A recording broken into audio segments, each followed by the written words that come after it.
Hello viewers, good morning. Hello and welcome to focus study YouTube channel. এই চ্যানেলে competitive এক্সামের জন্য প্রতিটি সাবজেক্টের চ্যাপ্টার ওয়াইজ এমসিকিউ কোশ্চেন ও পাশাপাশি ডিটেলস আলোচনা হয়ে থাকে। আজকে তোমাদের জন্য নিয়ে এসেছি ইংলিশ প্র্যাকটিস সেশন। তোমরা সবাই জানো প্রতিটি কম্পিটিটিভ এক্সামে ইংলিশ একটা ইম্পর্টেন্ট পার্ট। এই সাবজেক্টে ভালো নাম্বার পেলে জব পেতে অনেক সুবিধা হয়। সেই সমস্ত কথা মাথায় রেখে আসন্ন কম্পিটিটিভ এক্সামের জন্য প্রিলি এবং মেন্স উপযোগী কিছু ইম্পর্টেন্ট প্রশ্ন দিয়ে সাজানো হয়েছে আজকের সেশনটিকে।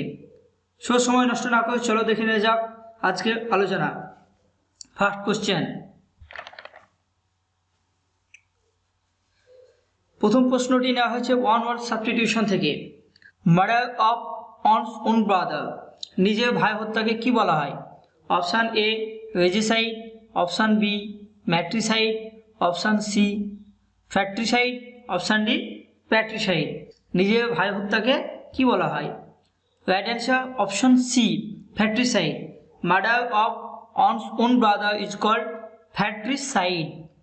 সঙ্গে সঙ্গে অন্যান্যগুলো একটু দেখে নিই। Regicide, regicide means killing of a king, মানে রাজ হত্যাকে বলা হয় regicide. Matricide means killing of one's mother, মা হত্যাকে বলা হয় ম্যাট্রিসাইড। এবং patricide means killing of one's father, patricide means killing of one's father. So next question. Something said or done at once without preparation, কোনো রকম প্রস্তুতি না নিয়ে কোনো কিছু বলা বা কোনো কিছু করাকে কি বলা হয়? Option A impromptu, option B exempt, option C prologue, option D epilogue. তো কারেক্ট অ্যান্সার হয়ে যাবে এখানে option A impromptu. Something said or done at once without preparation is impromptu. বাকিগুলো দেখে নিই। এক্সাম্পট মানে অব্যাহতি দেওয়া, যেমন এক্সামে ফর্ম ফিল আপের সময় দেখবে এসসি এসটিদেরকে মানে মানি পে করতে এক্সাম্পট দেওয়া হয়, মানে অব্যাহতি দেওয়া হয়। প্রোলগ, প্রোলগ মানে হচ্ছে ভূমিকা। কোথায় কোনো প্লে আগে যেসব বক্তব্য দেওয়া হয় সেটা হচ্ছে প্রোলগ, ভূমিকা। আর ইপিলগ হচ্ছে উপসংহার, একটা নাটকের শেষে যে সংলাপ থাকে সেটা হচ্ছে ইপিলগ। তাহলে প্রোলগ মানে হচ্ছে ভূমিকা আর ইপিলগ হচ্ছে শেষের অংশ, উপসংহার। Next question. Ridiculous use of words is called, ridiculous use of word is called option A redundant, option B pun, option C malapropism, option D onomatopoeia. সঠিক অ্যান্সার হয়ে যাবে অপশান সি ম্যালাপ্রোফিজম। ম্যালাপ্রোফিজম মানে হচ্ছে যেখানে যে শব্দ দরকার নেই সেখানে যদি সেই শব্দ ব্যবহার করা হয় তাকে বলা হয় ম্যালাপ্রোফিজম, মানে হচ্ছে শব্দের অপব্যবহার। ম্যালাপ্রোফিজম মিনস হচ্ছে শব্দের অপব্যবহার। ওনোম্যাটোপোইয়া হচ্ছে শব্দের অনুকরণ, শব্দ গঠন।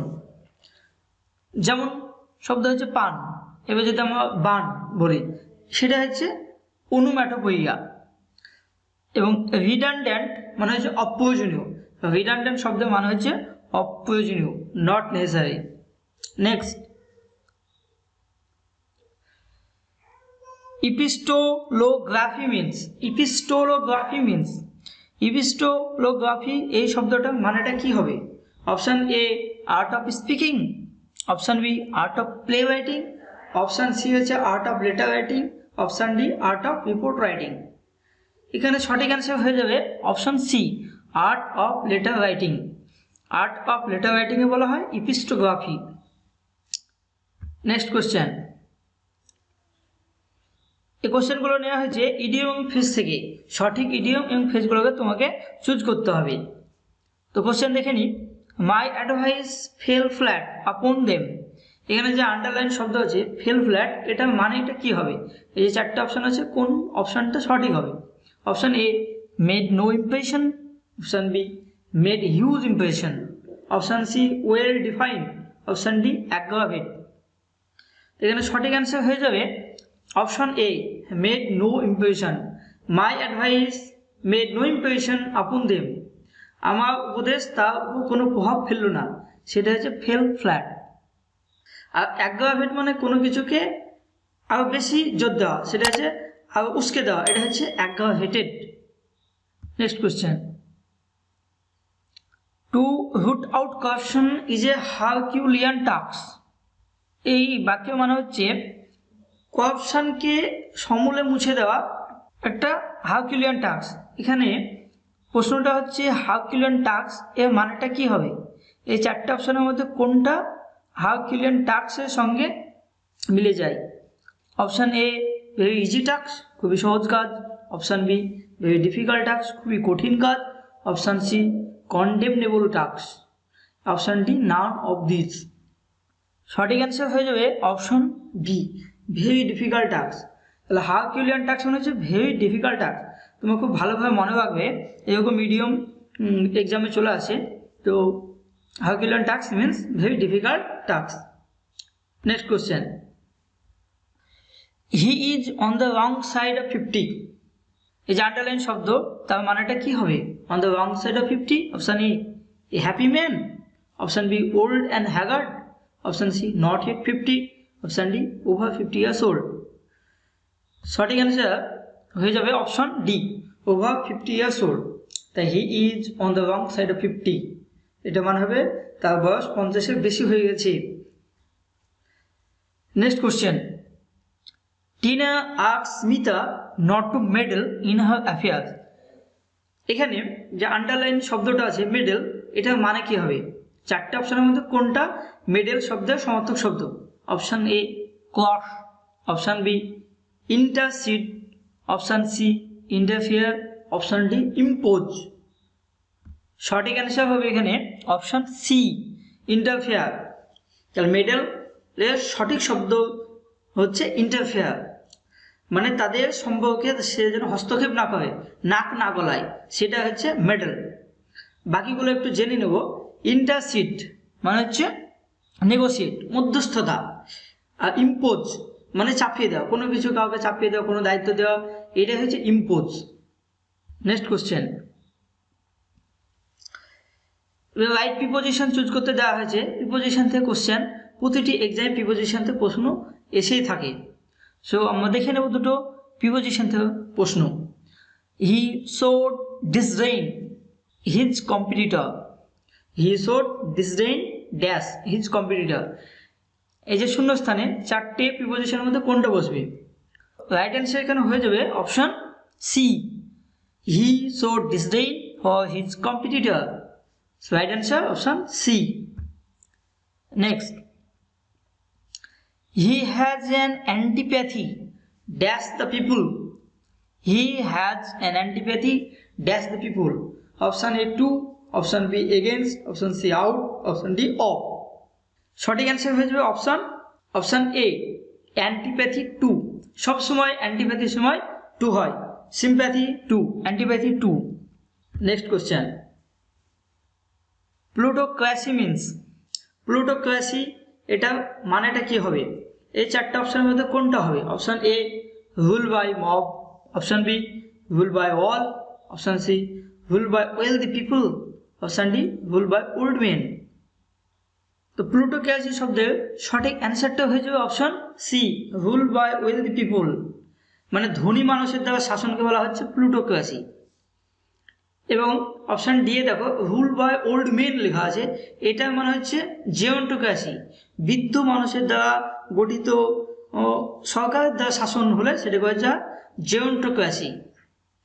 রুল বাই মব বা রুল বাই ওয়াল এটা তো সবাই জানো নিশ্চয় ডেমোক্রেসি। নির্বাচিত সরকারের দ্বারা যে শাসন সেটা হচ্ছে democracy. Democracy is the people, by the people and for the people. Abraham লিঙ্কনের বিখ্যাত উক্তি। Next question, fear of number 13 is called. এই কোশ্চেনটা ফোবিয়া থেকে নেওয়া হয়েছে। ভেরিয়াস ফোবিয়া আছে, মানুষের মধ্যে অনেক ফোবিয়া দেখা যায়, সেই ফোবিয়া থেকে কোশ্চেনটা নেওয়া হয়েছে। Fear of number 13 is called. Option A triskaidekaphobia, option B autophobia, option C acrophobia, option D claustrophobia. Fear of number 13 is called option A triskaidekaphobia. বাকিগুলো আমরা জেনে নেব। অটোফোবিয়া, অটোফোবিয়া মানে যে একা থাকার যে ভয় সেটা হচ্ছে অটোফোবিয়া। Fear of alone. আর অপশান সি এ যেটা আছে অ্যাক্রোফোবিয়া। অ্যাক্রোফোবিয়া মানে ফিয়ার অফ হাইট, উচ্চতা ভীতি। কোনো উঁচু স্থানে গিয়ে মানুষের যে ভীতি বা ভয় লাগে সেটা হচ্ছে অ্যাক্রোফোবিয়া। যেমন কোনো হিলে চাপতে কারো ভয়, সেটা হচ্ছে অ্যাক্রোফোবিয়া। অপশান ডি হচ্ছে claustrophobia. Option D claustrophobia. Claustrophobia মানে হচ্ছে ফিয়ার অফ কনফাইন্ড প্লেস, একা কোনো আবদ্ধ জায়গায় থাকা যে ভয়, সেটা হচ্ছে ক্লস্ট্রোফোবিয়া। গত ডব্লিউবিসিএস প্রিলিমসে এই ক্লস্ট্রোফোবিয়া থেকে প্রশ্ন এসেছিল। সো এই চারটেই খুব ইম্পর্টেন্ট, তোমরা নোট করে নিতে পারো বা ভালোভাবে মুখস্থ করে নাও। তো চলো দেখে নিই নেক্সট কোশ্চেন। এবার প্রশ্ন নেওয়া হয়েছে অপোজিট ওয়ার্ড থেকে। অপোজিট ওয়ার্ড বা অ্যান্টোনিম প্রত্যেকটা এক্সামে এসে থাকে, দুই একটা এসে থাকে। ফার্স্ট কোশ্চেন হচ্ছে বিগ উইক। বিগ উইক এর মানেটা কি হবে? বিগ উইক এর অ্যান্টোনিম বা অপোজিট শব্দটা কি হবে? Option A manager, option B small fry, option C clip, option D novice. তো এই অ্যান্সারটা করার আগে আমাকে বিগ উইক শব্দটা মানেটা জানতে হবে। তাহলে বিগ উইক শব্দের মানে হচ্ছে ইম্পর্টেন্ট ম্যান। রাইট অ্যান্সার হয়ে যাবে অপশান বি স্মল ফ্রাই। তাহলে bigwig important man, small fry হচ্ছে insignificant people or thing. Right answer option B small fry. Next divulge. Divulge ডিভালজের অ্যান্টোনিম শব্দ কি হবে চারটার মধ্যে? Option A reveal, option B hide, option C tell, option D inform. তো divulge এর মানেটা হচ্ছে make known. Make known private or personal thing, মানে কোনো গোপন বা ব্যক্তিগত কোনো বিষয়কে জানিয়ে দেওয়া, এটা হচ্ছে ডিভালজ। তাহলে নিশ্চয়ই তার অ্যান্টোনিম লুকিয়ে নেওয়া হবে। তাহলে option B is the right answer, option B hide. ডিভালজের antonym option B hide. Reveal প্রকাশ করা, তাহলে ডিভালজের সিনোনিম রিভিল। টেল মানে বলো, ইনফর্ম মানেও তাই। নেক্সট কোশ্চেন দেখে নেব। রেসিলিয়েন্স। রেসিলিয়েন্স এর অ্যান্টোনিম কি হবে বা অপোজিট শব্দ কি হবে? অপশানে সাইলেন্স হবে, বুয়ান্সি হবে, রিজিডিটি হবে, না এমটিনেস হবে। তো রেজিলিয়েন্স শব্দটা মানে আমরা জেনে নেব আগে। Resilience means ability to be happy বা সাকসেসফুল।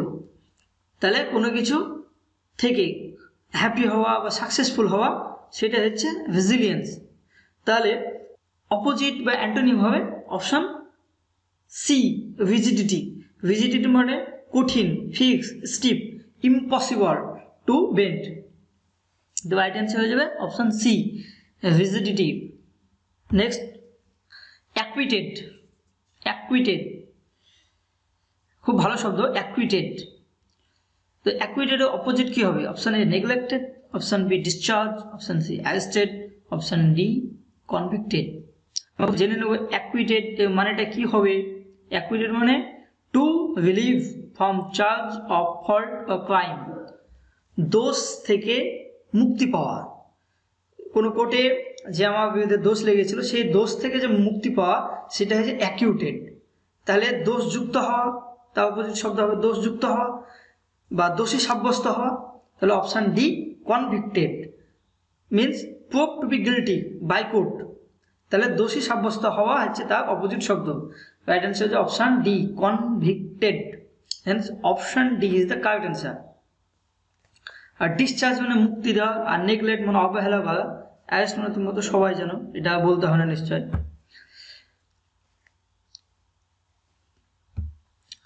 আজকের কোশ্চেন আমাদের এখানেই শেষ। যদি আমাদের এই আলোচনা তোমাদের ভালো লাগে, তাহলে অবশ্যই আমাদের চ্যানেলটিকে তোমরা সাবস্ক্রাইব করবে এবং পাশে থাকা বেল আইকনটিকে বাজিয়ে দেবে পরবর্তী ভিডিও সকলের আগে পাওয়ার জন্য। এবং ভিডিওটা অবশ্যই তোমরা লাইক, কমেন্ট, শেয়ার এবং সাবস্ক্রাইব করবে। ধন্যবাদ, থ্যাংক ইউ।